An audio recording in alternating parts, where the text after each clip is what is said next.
Thank you, Megan. Good morning and welcome to the September DAC Monthly Webcast. I'm Jennifer Stafford, the Director in the Division of Assessment and Accountability Support. We thank you for joining us this morning for our updates on assessment and accountability in Kentucky. We appreciate the time that you are spending with us this morning. We realize that the opening and return of school this semester is an unusual one, and that much of your time and attention is pulled elsewhere. So we really appreciate you spending your time with us this morning. We've got several topics to cover today. Those include first, quality control days. If you've been a previous district assessment coordinator, you know that our quality control review period has been in the past only one specific day. This year, with the fact that we have such an unusual circumstance, there is going to be multiple days of review to give you more time and more opportunity to review data before it becomes publicly reported. The next topic we'll go into is the updates on the fall ACT assessment. This will be the last time that we speak with you about ACT before the fall administration, and we have some updates and reminders for you. A couple of weeks ago, we shared some mini modules as well as some virtual trainings and full-length trainings with our district assessment coordinators through a Monday email. And since that time, we've received many questions about the use of those and what's appropriate and what the department recommends. So the next item on the agenda will be to provide some more of that guidance and answer some of your questions. Afterwards, we'll talk about the bias review that happened this past summer and bring you up to date on those events, as well as share with you some upcoming scorable practice tests that I think that you're going to really appreciate and your teachers are going to be able to utilize. So after that, after all of those topics, we'll take your questions and answers. We've got a lot of information that is very important and timely for you, so we want to bring you up to date with all of that information. We'll answer questions at the end, so if you do have questions, please email dacinfo@education.ky.gov, and we'll get to as many of those questions that you have at the end of the broadcast. So with that, I'm going to ask Chris Williams, consultant in our division, if she would open her camera. We have this fall data reporting that we are preparing for in the school report card.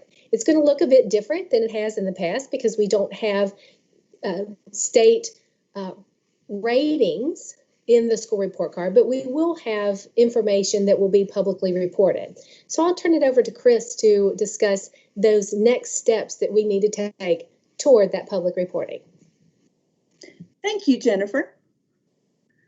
Today I'm going to be talking to you about the fall reporting, and we have talked about one step of the fall reporting, prior to this presentation with the data review process. And now we're going to move into the next part. Helen? We're going to talk about the need for our quality control review. Now, why do we do the quality control review? We do that to fix any big systemic issues that happen when you start looking at your data. And what you're going to do is we're going to talk about the steps of how are you going to be able to see that data and go through that in our presentation today. Next. So let's understand this process and let's see where we are at this point. We started out by getting the rosters right with our access rosters back in January through that March roster phase. And then where you could be able to make individual changes and, go through and, file any non-participations that you needed. And then, if anything else that you need to do for your students, if they had an IEP and needed accommodations, that you can mark those on those roster phase. Also, we had during getting that rosters right, we had cohort rosters that were open from February 10th through July 31st, and they were open multiple times to allow you to look at your cohort data and be able to fix the issues in Infinite Campus, so that way each time we pulled and those were open, that you would be able to see when it was last updated and when it would be updated again. And then we went into the process of going into data review in August. And so we started that next step of after our roster phase, moving into our data review phase of that cleanup in August. And we started that August the 7th. And it was originally to end on the 21st, but then we extended it to September 4th. And so last Friday was our last day to go in and make those individual student changes for both access and cohort. Also to identify your 100-day entity students, and then to request any non-participations that you had during that time. So now that phase is closed, and now we're moving to the next part of the process, which is our quality control day. Now, our quality control day, like I said on the previous slide, is for big systemic issues for schools and districts to be able to identify those. It is not to make any individual changes. And then we will, once we complete this, then we will move into the moving that into public reporting in the school report card. Now, with this quality control, what you're going to do is it's going to open up, and it's going to open up. We're hoping that our scheduled time is the 16th through the 23rd of September. We are working on the data, and so it could possibly open a little bit sooner than than September the 16th. So be looking for that to come out, and information, detailed information to come out in the Monday DAC email. But let's go through what kind of steps we're going to see on this day, and what is that day going to look like. Because that day, like Jennifer said, is not going to be like our normal day for our QC, because usually we had just a day to do that. And usually we opened up with a presentation, and then you got into your work, and then we'd also have another presentation, after lunch. Well, our day is not going to look like that this time. So it's going to be, we're going to have a week-long review for this, and not just one day. And what you'll still be able to see your data, but we will not have any like formal presentations during that day to walk you through things. We will have a special email that be doing it in a Monday DAC email to give you more details on that day and what your file names are going to be looking like for your access and your cohort data, graduation data. So let's talk about that particular part of the steps.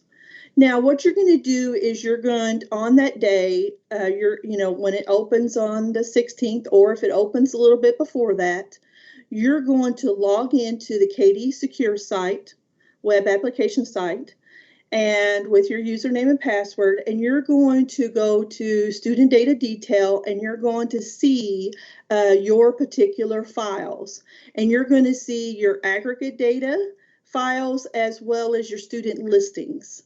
And so we want to, you to just remember that with this data, that, if you do find any big systemic issues, that could change your data. So be careful with sharing this data out because of that reason.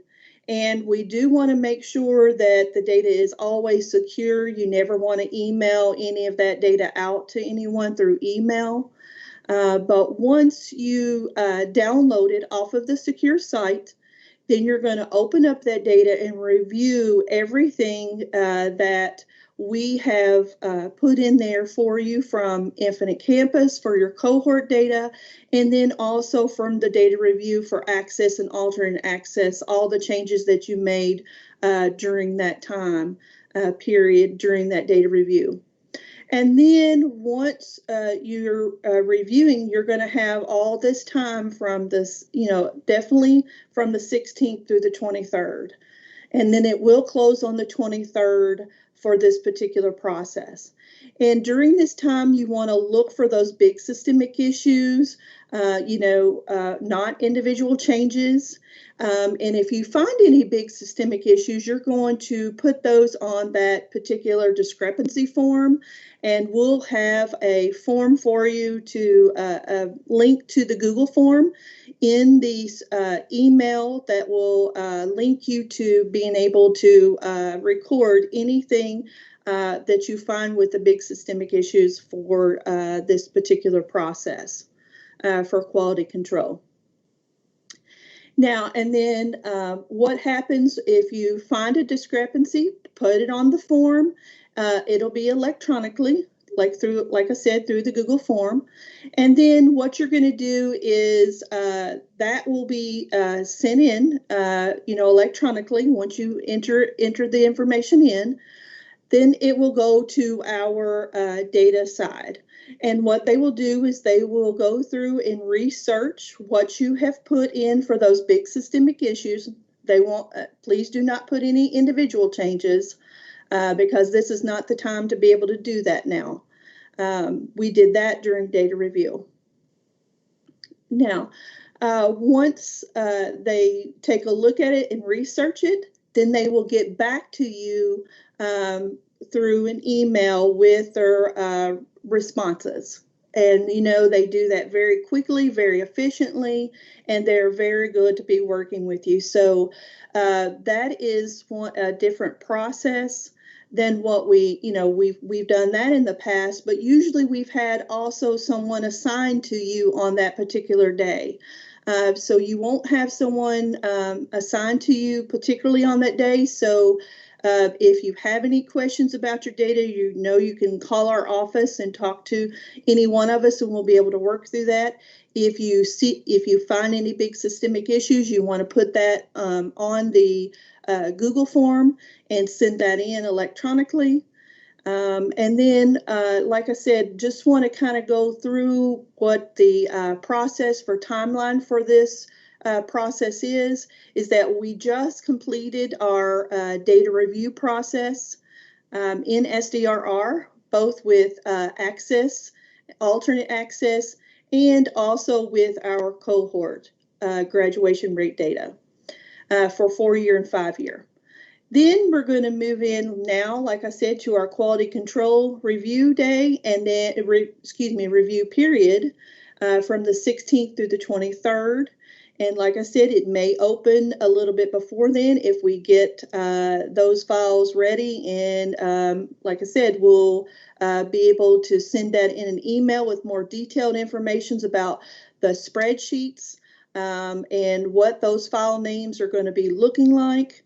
Also the link to the Google form, and then also to the KDE Secure site, so you can download those spreadsheets for you to look at your data for both access and alternate access and your data review. And also, like Jennifer said, there will also be a time where you'll also be looking at your school climate and safety data. And this next slide will also be showing you what that will be looking like. We will also be determined of after quality control, then we'll move into the media release and then get into the public release for you. And those dates will be determined at a later date and be sent out to you. So be looking for that in an email. Next. We also have, like I said, the school climate and safety survey. We back in the spring, we looked at the participation of the school climate and safety survey data, and also contacted different districts around that participation. And so now you're going to be able to see what that's going to look like. And you'll be able to see with this, it will be made available to schools and districts during this quality control review period. It will not be part of public reporting, and the reason why we're not going to be making it part of public reporting is due to the students who didn't participate in the alternate assessment. They were not able to participate in the survey, so we will not be releasing that publicly, but you will be getting your data. It'll be one of those parts of it that you'll download when you get your zip files on the KD Secure site. And what you're going to see with this, you're going to see your testing school code, your district name, school name, type, level, your demographic group, questions that were asked, the answers, the suppression, any enrollment, the tested, the participation rate, and the percentage of students who strongly agree, disagree, agree, and then strongly agree. So with this, we just want you to know that this will not be publicly reported, like the access and alternate access and the graduation data, which is your cohort data for 4-year and 5-year. But we did want to make that available to you, as well as your student listings for both alternate access, and your cohort listings. Those will be available to you in that zip file as well. So be looking for more details in the Monday DAC email or a special email to walk you through this particular process again and give you some little bit more details about those file names and the links to the secure site to be able to do your work and download those zip files for your schools and districts. And then also be able to see the Google form to link to if you have any big systemic issues during this quality control review. So I hope this helps with you learning about the next process and be looking for more information. Now this concludes this, and I'm going to turn it over to Shara, who's going to talk to you about ACT reminders and updates. Thank you, Chris. Thank you, Chris. Next slide, please.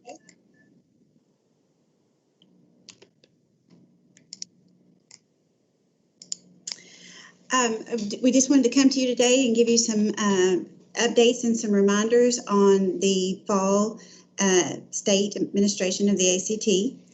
And due to the unique circumstances that was brought about with the COVID-19 pandemic, ACT will now permit students to complete the non-test portion of their answer document on test day for this fall.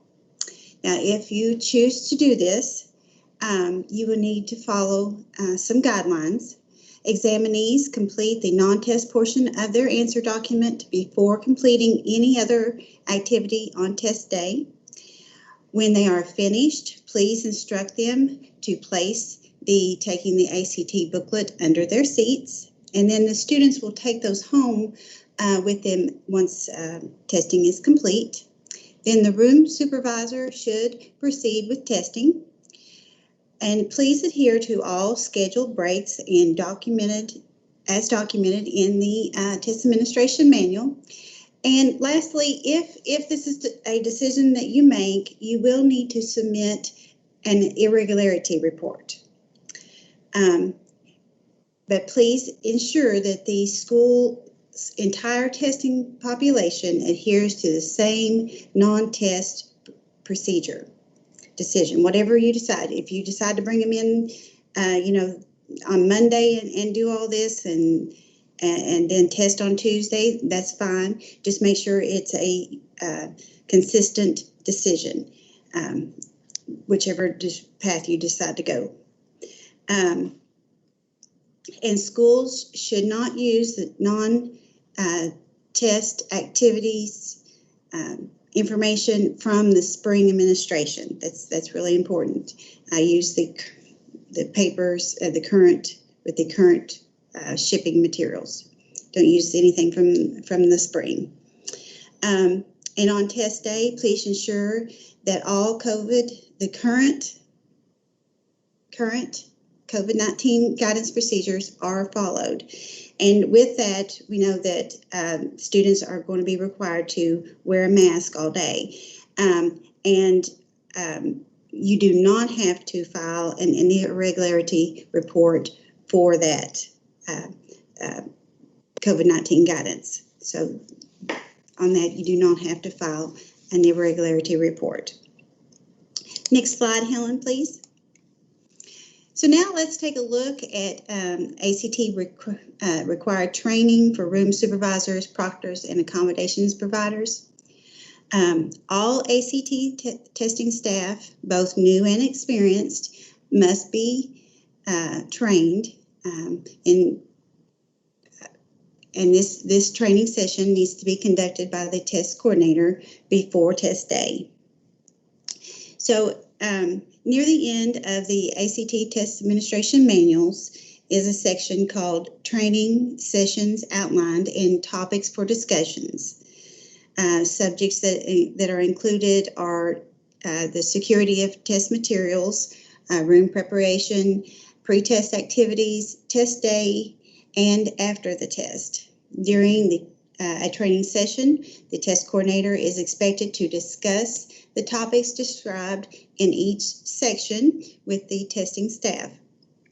The test accommodations coordinator must also attend and share any issues with accommodations staff in a separate training session.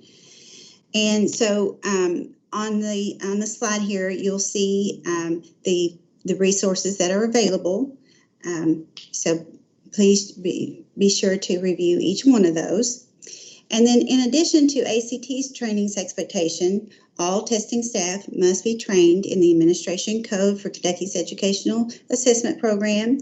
And then for those providing accommodations, the inclusions of special populations training is required as well. Next slide, Helen. And here are some important key dates that are coming up pretty quickly that I wanted to remind you about. So the first one is the ACT accommodations reconsideration deadline. That is next Friday, September the 18th. ACT will consider requests for ACT authorized accommodations and EL learner supports that were not initially approved. If you would like ACT to review a request, you may use the TAA system, the Test Accessibility and Accommodation System, to submit additional documentation. And just remember that deadline is Friday, September the 18th. ACT additional order materials deadline is also coming up. So if you need additional standard time testing materials needed for the 9/22 test date, the deadline to order those materials is this Friday, September the 11th. And directions for ordering the supplemental materials can be found under the order materials section in the PAN user guide. And then we also have ACT non-college reportable accommodations material deadline coming up. The school test coordinator authorizes non-college reportable accommodations test materials as appropriate for examinees. These are not requested through the TAA system. The test coordinator is responsible for ordering non-college reportable accommodations test materials in Pearson Access Next for each examinee who needs them. And the deadline to order these materials is this Friday, September the 11th. And again, the directions for ordering those materials is under the order materials section of the PAN user guide.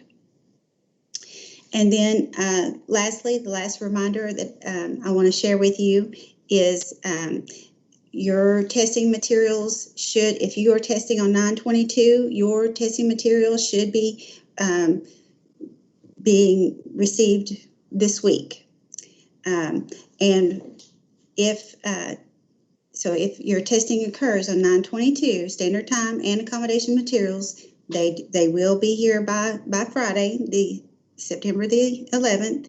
And test coordinators are required to check in the materials within 24 hours of receiving them from ACT, and contact ACT immediately if the contents do not match your packing list, or if there's evidence of the shipment being tampered with.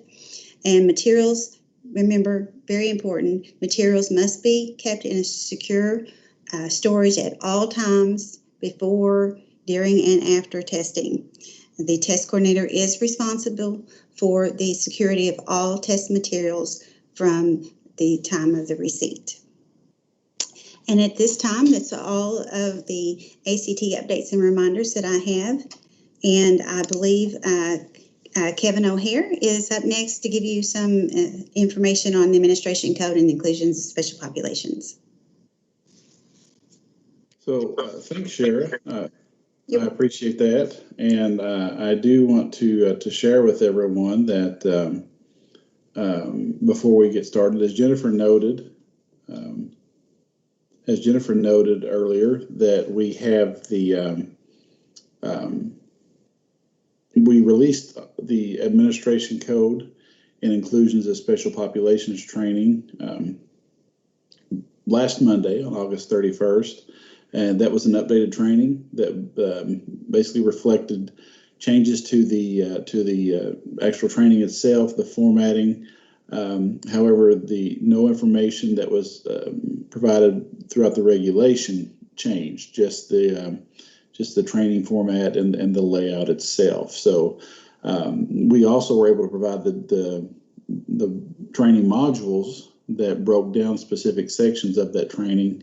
And hopefully allowed a little bit of, or shared a little bit of variance with schools and districts and a little bit of flexibility.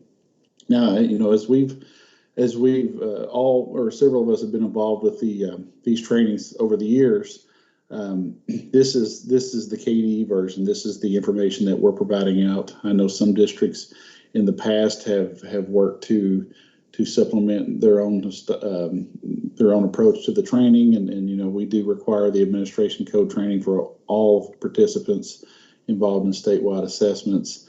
And then, of course, as Shara noted just a couple of slides ago, we also ask that anyone providing accommodations have the administration code as well as the inclusion of special populations. But the reason that we are discussing today is the guidance around these new trainings. And so what we wanted to make sure is that we shared out the information just as far as what we recommend with these new trainings, and how that we recommend that they be shared out at the local level, and in some situations through the state. And so if we can move on to slide 14, Helen. So the first thing that I would like to share with you before we get into the actual recommendations versus the requirement here is I kind of want to focus on what we mean by different components within the training. So we elaborate on face-to-face in this document, and we talk about face-to-face full training, meaning the fully developed training that we released on August 31st that shared the entire training as a whole, the video, the checks for understanding with explanations to those questions. That's what we consider as the full training. Excuse me. The face-to-face component of it focuses more so on how the training is going to be received. So I know that face-to-face typically sounds like you have to be there in person. But with the current situation that we're encountering right now, and how that we have been able to provide trainings at a different level, we did want to share with you that face-to-face must comply with all health and safety protocols. And so when that training is scheduled, the face-to-face may not necessarily be that someone is there in attendance. That may be like what we're sharing right now, a remote training, where that you're still able to see the presenter, you're still able to interact and engage with the presenter, and that they receive that full-scale training. So face-to-face training is going to be one that can be held, if possible, as long as health and safety guidelines are followed face-to-face as a group. However, if that's not an option, we do want to note that face-to-face could also be through a remote setting. If you do that through Google Meets, through Teams, through Skype, whatever that platform might be. The next thing we want to talk about is the virtual training modules. And so the virtual training modules are those modules that we broke down specifically to identify certain aspects of the training. So in that sense, you may have a situation where that independently teachers are going to go in and review those modules and complete the training, and then you may have a system set up at the district level, a learning management system that allows them to go in and complete the required checks for understanding or quizzes that go along with those. So that kind of gives you an idea of how the components are engaged with this document. What we want to do now is look at the recommendations first and talk just a minute about what we as a department recommend in this scenario. So for a new test administrator and those that have limited experience with the testing practice, and what we have identified here is 2 years or less, we would recommend that they complete a face-to-face full training. And that means with the check for understanding at the school or district level. Now, that does not mean that, as we noted earlier, that it has to be actually in person. We do mean that it could occur remotely as well. But for those that are maybe new to the assessment practice, we do ask that we do recommend that they receive a full-scale training. For those that we might consider our veterans, are ones that have multiple years of experience, and by that we have said 3 years or more, then we're recommending that they could have the virtual training modules if the district chose. Chose for them to do so. That doesn't mean that they couldn't have the full-scale training face-to-face or remotely, but that they also would entertain the option of completing the virtual training modules. Now, that's a district decision. That's going to be a local decision. So, Helen, if you want to move on over to the next slide. All right. So the next part is a little bit different in the sense that when we talk about the administration code trainings, we also, one of the things that often comes to mind is allegations, okay, and also the process that's involved there. So the first thing that we want to note here is the difference between an allegation pending and an allegation confirmed. So, of course, an allegation pending may mean that the process is underway, the investigation is underway, but there has been no resolvement. There has been no recommendation. There has been no findings, anything that's shared out in that nature. So, in that sense, sometimes we may not know exactly if the allegation is in fact an allegation yet when it's pending. So that may occur, or state testing may occur before any resolvement is made. And so in that sense, if you're preparing for upcoming state assessments, whether it be in the fall or in the spring, we do recommend that if someone has an allegation pending, that they receive the full training, at the school or district level, and that can be face-to-face or remotely. Like I said, that's a district decision, but we do recommend that someone who might have an allegation pending would continue that or would complete the training at the district level in either a face-to-face or remote setting, but it'd be the full-scale training. Now, for those that have an allegation confirmed, that situation, of course, typically recommends additional training, and many times that is training that is conducted by the department. So what we're stating here is that it needs to be a face-to-face training provided by the department. So if that allegation has been confirmed, then that's going to be the full-scale training that we developed and we provided out on August 31st, as well as, it may not be face-to-face, it may be remote in the same scenario that we're conducting this meeting right now, but it would be the full-scale KDE training for anyone that had that allegation confirmed.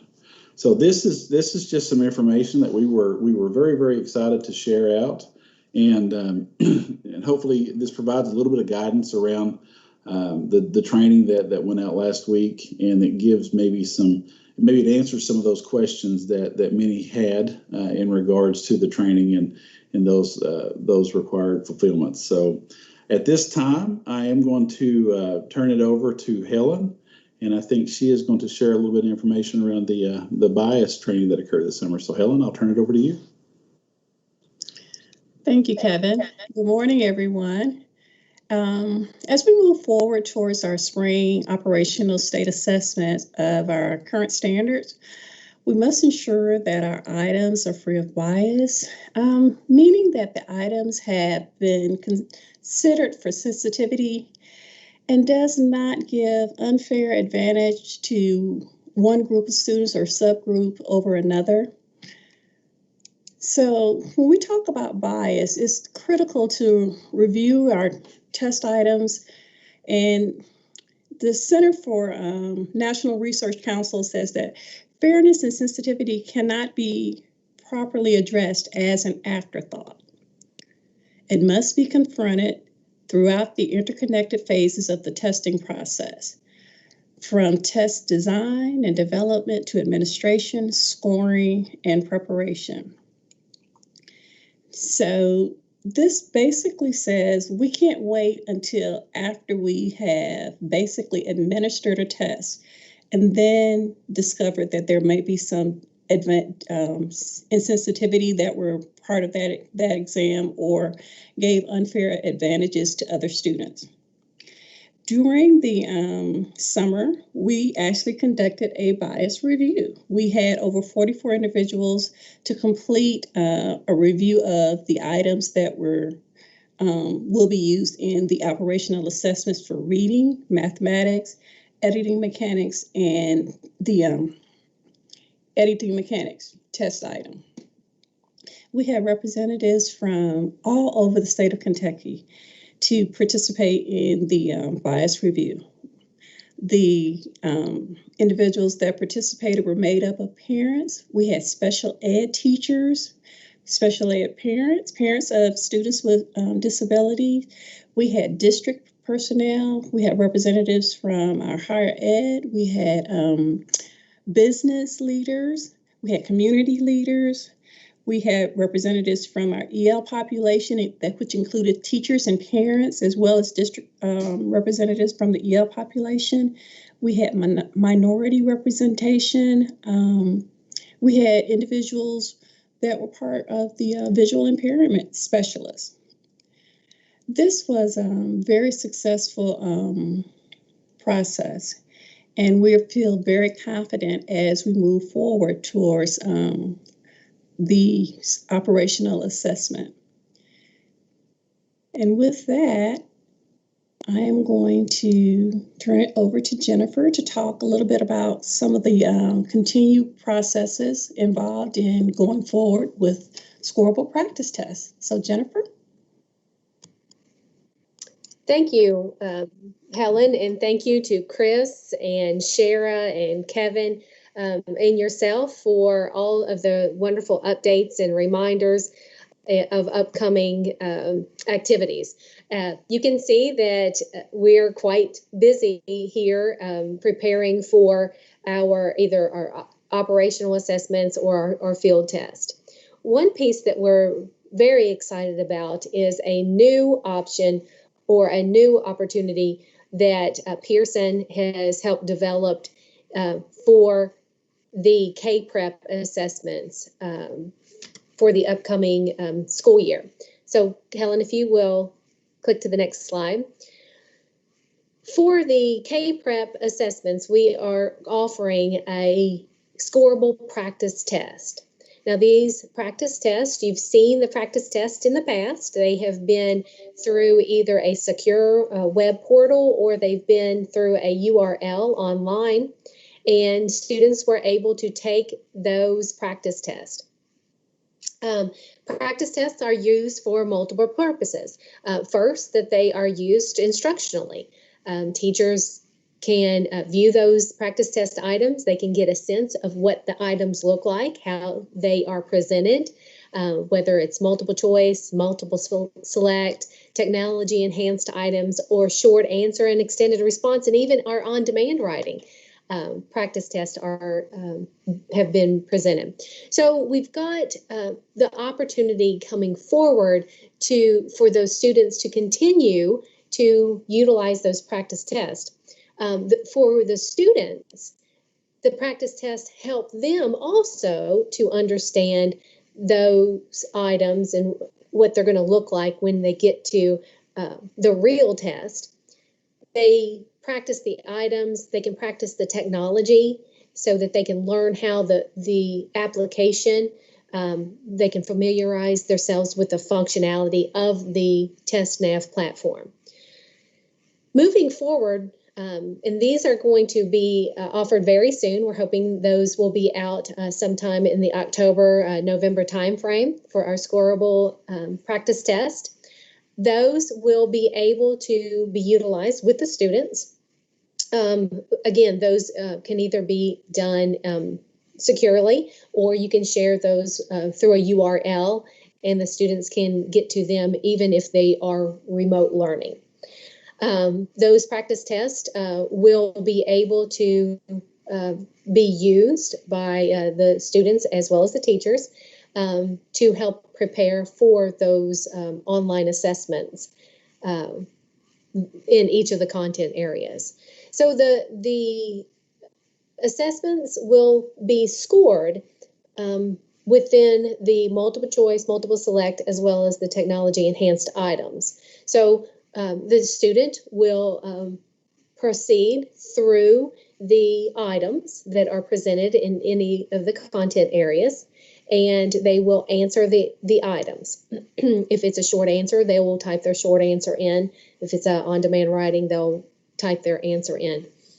Once they get to the end of the practice test, then they'll be able to have the opportunity to review, to go back and look at their bookmarked answers and so forth that they would be able to do in a regular assessment. But for the Scorable practice test, then when they click Submit Answers, then the very next screen that they will get is an immediate feedback on if they've answered the items correctly or not.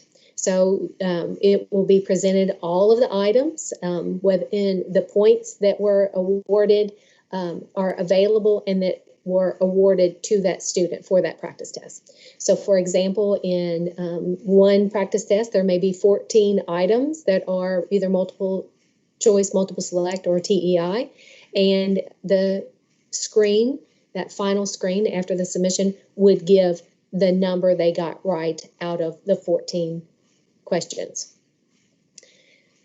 If the student answered the short answer or the on extended response or the on demand, then the student's response will be presented below their scores for those items.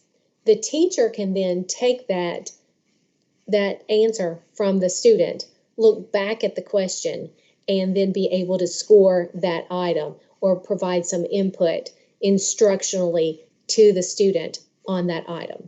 So again, these practice tests will be available very soon. They will be scorable. They will be able to be utilized both instructionally and as in preparation for the operational assessments. Those scorable items will be automatically, it will be instantaneous once the student clicks the submit answers. Then those short answers or extended responses that needs to be scored using a rubric, then the teachers would be able to look at those and score those. If the student, for example, got one wrong, then you can see the number, which question that they got wrong, and actually go back into a new assessment, look at the question, and see what how the student answered it and what the issue was or the misunderstanding was. So these are going to be very useful, and we want to present these to you, and we're very excited to be able to offer these scorable practice tests. So with that, Pam, that is the last topic that we wanted to present. I know that we have questions, so I'm going to ask you to present those, and then I would say we have questions on the fall quality control days as well as ACT. So I'm going to close my camera and allow or ask Shara and Chris to open theirs. Yes, we've had quite a few questions come in. And we are going to start with Chris's questions first. So let's go look at these. And this thing is doing some strange things to me, so hang on just a second, folks. You're Turning on fine, the camera Tim. really did weird things to teams here. So let's just start, Chris. Is there a quality control review non-disclosure form available that they should be filling out? There will be, and that will be part of the communication that will go out. So they'll have the link to the Google form that will be in the email. They'll have the link to the KDU Secure site. They'll know what the file names are, and then also any embargo, any non-disclosure forms that they'll need. Okay. And Chris, is any of this data embargoed? Well, we're not using the term embargoed. It is, we're keeping these items are secure, and they're supposed to, as well as any of our, student level data, you always want to keep it secure until public reporting. So. Okay. That's all the questions I have for you right now, Chris. So we're going to move on to Shara. Okay. Thank you, Pam. Mm-hmm. Shara, we've got some confusion from several people have written in about their ordering deadline, additional materials. When will they receive things if they're doing the October date and not the September date? Okay, yes, the dates that I went over earlier were deadlines for the 9/22 date. So if you are testing on 10/6, then you will order your standard time materials from 9/22 to 9/25, and you will receive your materials the week of October the 2nd. That's if you're testing on 10/6. And if you have chosen you needed to choose the 10/20 date, then look for those in the Monday DAC email for those dates. Okay. And that concludes all the ACT questions we have so far. Okay. Now we have some questions for Kevin. All right. Okay, Kevin, if an allegation is confirmed, is the face-to-face with KDE mandatory or recommended? And will this begin with this year's 2021 potential allegations or the ones from last year, 2019-2020, if any? So I think the intention behind the documentation that we shared out was that if it is a confirmed allegation, that it be a conducted KDE training, whether that be face to face or through the remote setting, but it would be a full scale training that one of our staff would conduct. As far as the time frame for when that application occurs, whether it be for future allegations or prior allegations, I'm not 100% specific or sure about that, but we can definitely reach out to the Office of Legal Services and see how they would want to entertain that question. Okay, and we have someone else is asking you to clarify a little bit. That anyone who has a confirmed allegation will need to drive to Frankfurt for the training and can no longer do it locally. They were a little confused on someone that has a confirmed allegation. So, Kevin, I can help with that clarification. So, as it has been in the past, the school or district can provide the training. What I believe what Kevin's trying to say is that the KDE full-length materials for that training must be utilized. Yes, that version. Yeah. My apologies. That was a little unclear. Okay, and we have a couple of questions for Jennifer. Jennifer, assuming that we will have state testing in the spring, will those assessments be online as planned? At this point, we are working with our vendors, Pearson, to provide all of the assessments online. Those, again, have the TestNav system available. We're really working toward and preparing for the administration of the state test online as we had planned. So until we have otherwise directions, then we will continue to march forward with the administration of spring assessments as planned.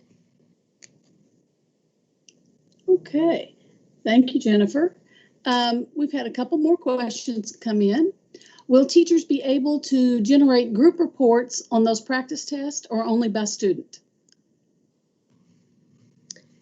So that is an individual student. So the individual student gets that. It's not going to be aggregated in any way. And the teacher or the student would have to actually capture that or print it out in some way. It's not going to be saved in any aspect where it can be filtered or that.